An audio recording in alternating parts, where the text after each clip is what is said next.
దేశమైన, ప్రాంతమైన, రాజ్యమైన ప్రపంచం మొత్తాన్ని సుంకాలతో శాసిస్తున్న అమెరికా అధ్యక్షుడు డొనాల్డ్ ట్రంప్ తాజాగా మరోసారి యాపిల్ సంస్థను హెచ్చరించిన సంగతి తెలిసిందే.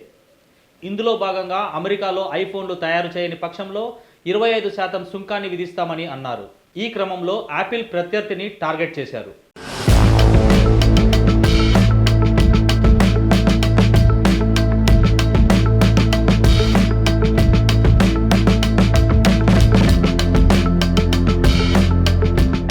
అమెరికాలో ఐఫోన్ల ఉత్పత్తికి సంబంధించి యాపిల్ను హెచ్చరించిన డొనాల్డ్ ట్రంప్ తాజాగా దక్షిణ కొరియాకు చెందిన మొబైల్ ఉత్పత్తుల దిగ్గజ సంస్థ శాంసంగ్ పైన ఇదే తరహాలో స్పందించారు. ఇందులో భాగంగా శాంసంగ్ సహా అమెరికాలో విక్రయించే అన్ని స్మార్ట్ ఫోన్లకు 25% సుంకాల నిబంధన వర్తిస్తుందని అన్నారు.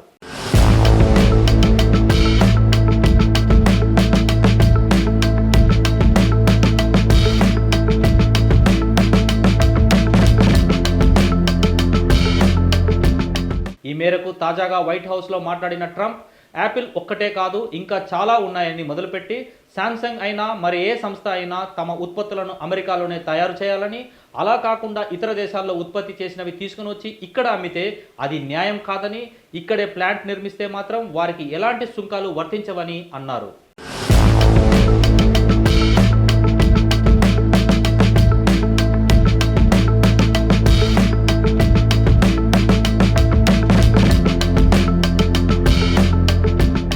యూఎస్లో విక్రయించే ఐఫోన్లను భారత్ లేదా మరెక్కడా కాకుండా అమెరికాలో తయారు చేయాలని తాను చాలా కాలం క్రితమే యాపిల్ సీఈఓ టిమ్ కుక్కు చెప్పానని, అలా కాని పక్షంలో అమెరికాకు యాపిల్ కనీసం 25% సుంకం చెల్లించాలని ట్రంప్ సోషల్ మీడియా వేదికగా పోస్ట్ పెట్టిన సంగతి తెలిసిందే.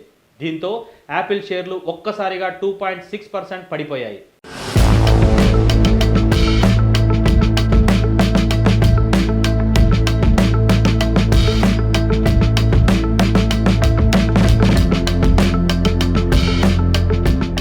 ఈ నేపథ్యంలో ఇప్పుడు శాంసంగ్ పై ట్రంప్ దృష్టి సారించారు. అమెరికా మార్కెట్లోని మొబైల్ ఫోన్స్ అమ్మకాల్లో 2వ స్థానంలో ఉన్న శాంసంగ్కు కండిషన్స్ పెట్టారు.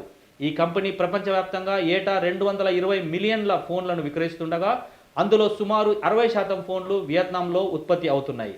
ఇక్కడ నుంచి అమెరికాకు ఎగుమతి అవుతున్నాయి.